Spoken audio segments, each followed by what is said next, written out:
પુરાણો અને લોકવાયકા મુજબ અંકલેશ્વરના સજોદ ગામ ખાતે આવેલું બળિયા બાપજી એવા વારીનાથ દાદાનું અનેરું મહત્વ છે. મહાભારતના યુદ્ધમાં ભીમપુત્ર બર્બરીકને માતાએ પિતાને મદદ કરવા માટે જવા કહ્યું હતું, પરંતુ બર્બરીક પોતાના પિતા ભીમને જાણતો ન હોવાથી માતાએ કહ્યા મુજબ સાંજે જે પક્ષ વિજેતા બને તેની સાથે રહેવાનું. જે તે સમયે કૌરવ વિજય થતાં બર્બરીક પાંડવ સેનાની નાની હોવાથી તેની હાર થશે કરતા તેમ માનીને ભગવાન કૃષ્ણ પાસે યુદ્ધ મેદાનમાં આવ્યા અને તેને રોકવા ચલાવેલા સુદર્શન ચક્રથી બર્બરીક શરીરના અંગોના 5 ટુકડા થયા હતા, જે વિવિધ સ્થળો પર પડ્યા હતા. બાદમાં ભગવાન કૃષ્ણના વરદાનના આધારે અમરત્ન પ્રાપ્ત કરી તેનું માથું સમગ્ર યુદ્ધ દરમિયાન કુરુક્ષેત્ર ખાતે રહ્યું અને ત્યારથી બળિયા બાપજી તરીકે પૂજાય છે. આજે તેમને ચર્મરોગ દૂર કરવા દેવ તરીકે વિશ્વમાં પૂજા થાય છે.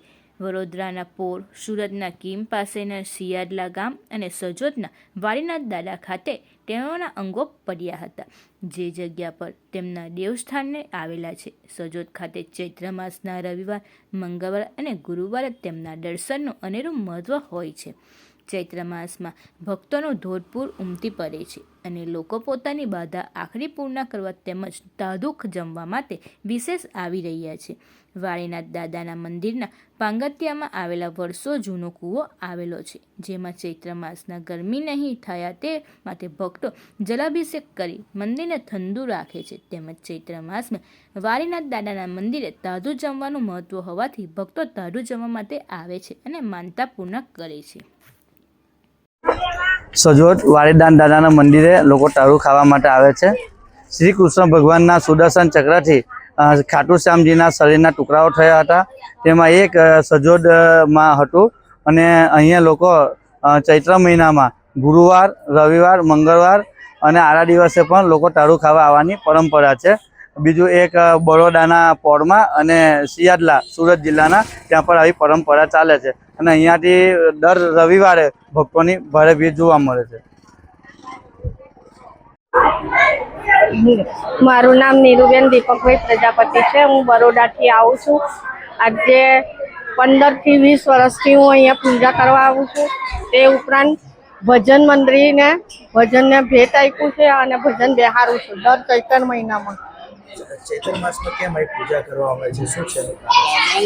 દાદાને અમે પહેલેથી, હું તો નાનપણથી મારું પિયર થાય છે અહીંયા, મારી સાસરી બરોડામાં, એટલે મને શ્રદ્ધા છે દાદા ઉપર.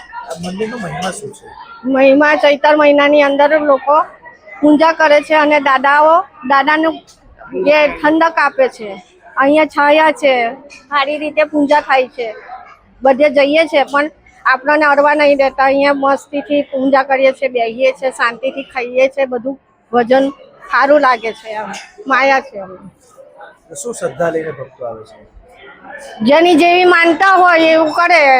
જેને કોઈને, અમારા ઘરવાળાને પેરાલિસ થઈ ગયો હતો, ચાલવાનું એમ ઊભું નહોતું થવાતું, તો એમાં દાદાના હુકમથી મારું બધું કામ પતી ગયું ને ચાલતા હાલતા થઈ ગયા. એટલે મને શ્રદ્ધા છે. મારું નામ પવન પ્રજાપતિ છે. હું બરોડાનો રહેવાસી છું. હું નાનપણથી અહીંયા આવું છું અને આ બળિયાદેવ દાદા સજોદમાં બિરાજમાન છે, સજોદ ગામમાં બિરાજમાન છે. આનો અપાર મહિમા છે. લોકો પોતપોતાની દુઃખ હોય, દર્દ હોય, કષ્ટ હોય તો દાદા આગળ આવે છે, માનતા માંગે છે અને દાદા એની માનતા 100 નહીં 200% પૂરી કરે છે. અને આનો ચૈત્ર મહિનામાં ખાસ કરીને દાદાનો અપાર મહિમા અહીંયા જોવા મળે છે. લોકો કેટલા દૂર દૂરથી અહીંયા પાણી ચડાવવા દાદાને આવે છે અને થોડીક એવી આશા લઈને આવે છે, પણ દાદા એની આશા 100% પૂરી કરે છે. મારા ફાધરને પણ વેનિકોસિસ વેનનો પ્રોબ્લેમ હતો. પછી નાના છોકરાઓ અછબડા થાય છે, ઓડી અછબડા થાય છે, તો દાદાની થોડીક એવી મનોકામના દાદા પાસે માંગતા હોય છે અને દાદા એમની પૂરી કરે છે મનોકામના.